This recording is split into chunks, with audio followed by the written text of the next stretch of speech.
It took 10 months for Facebook to reach 1 million users. ChatGPT took just 5 days. Every major shift in technology follows the same pattern. A few people adopt it early, everyone else watches.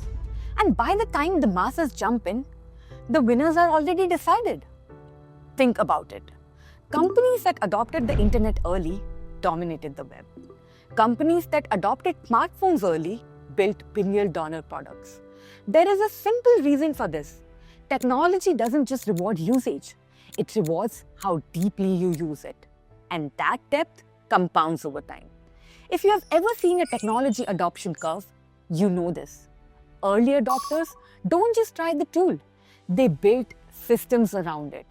Now cut to today, AI is no longer the future. Everyone is using it. Students, working professionals, governments, startups, everyone in some way is already using AI. But there is a big difference most people miss. Not everyone is using AI at the same level. Some people use AI like a fancy Google search. Some people use it to speed up their work. And a very small group uses AI to replace entire workflows with automation. Same tool, but different outcomes. And that difference is what this video is really about. So in this video, I'm going to break down how people actually use AI in their day-to-day life, from a beginner to an intermediate to a pro. And finally, how you can use it to its maximum potential. Meet Maya, a third-year engineering student. She has an assignment to finish. She opens ChatGPT and types, "Write an essay on climate change." The response comes back instantly. She's impressed. She has saved time, but something feels off. The answer is vague, it lacks her personal voice, and it contains a few factual errors. Maya is a beginner. She knows how to use AI, but only at a surface level. Think of it like the tip of an iceberg. That tiny visible part is the level of AI she is using. She has discovered AI, but only for obvious low-effort tasks. In her case, AI is helpful, but not game-changing. This is how beginners usually use AI in day-to-day life.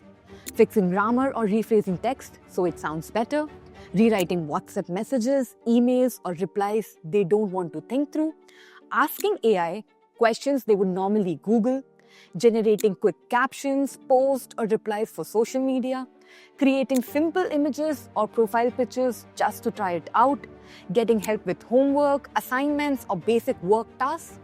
They treat AI like an advanced Google plus Grammarly combo, useful but limited in how much it actually changes their work. And honestly, that already puts them ahead of people who don't use AI at all.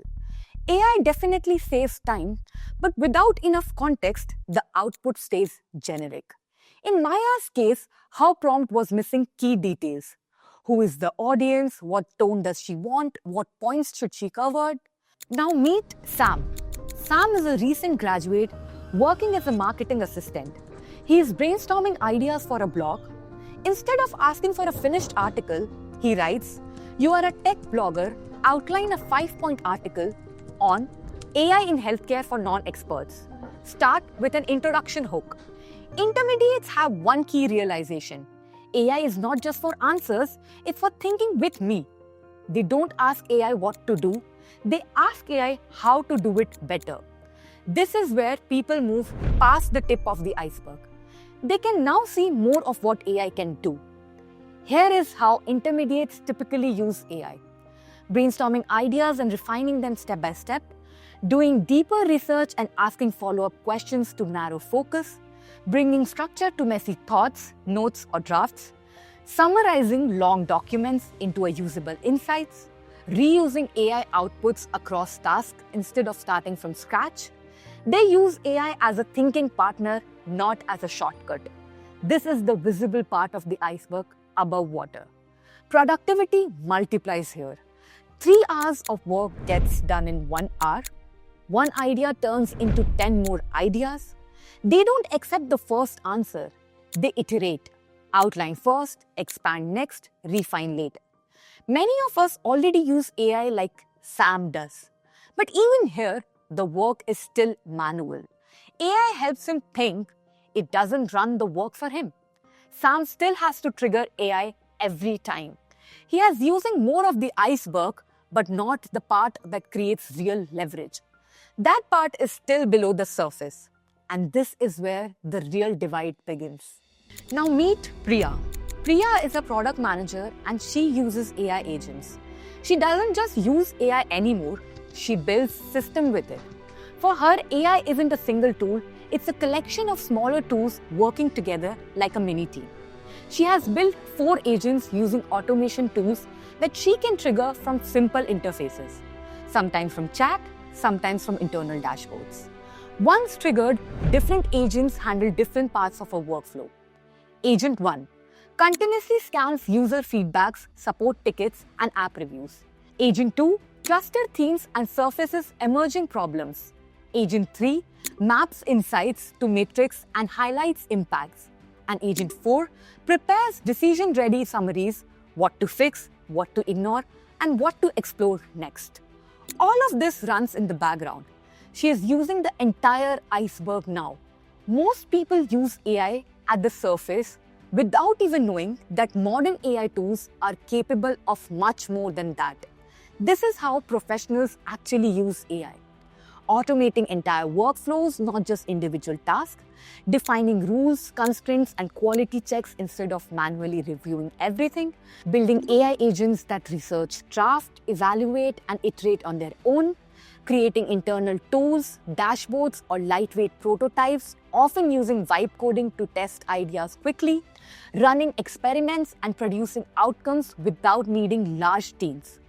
AI runs quietly in the background while they focus on judgment, creativity, and direction.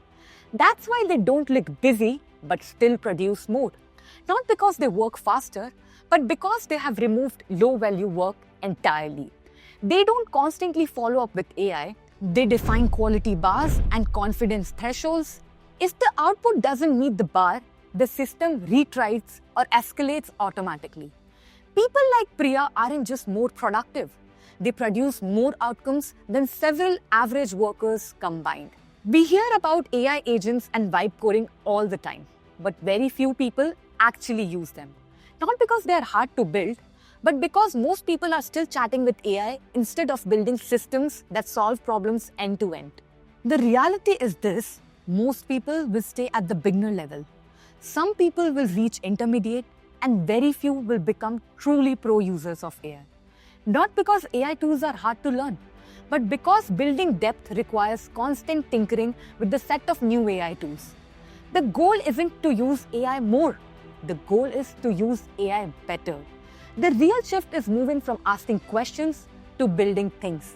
That's also the thinking behind our GenAI Launchpad program, helping people go deeper, build real workflows and automations, and develop the kind of AI leverage most users never reach. In many fields, being good at AI is like having an extra teammate. It requires a willingness to learn, fail fast, and shift your mindset from doing tasks to automating them. Look at your own day-to-day work. What are you repeating that could be automated? Find one task where AI could cut your effort in half and start there. That's how real leverage is built. Let me know how you use AI in the comments and subscribe for more deep dives like this.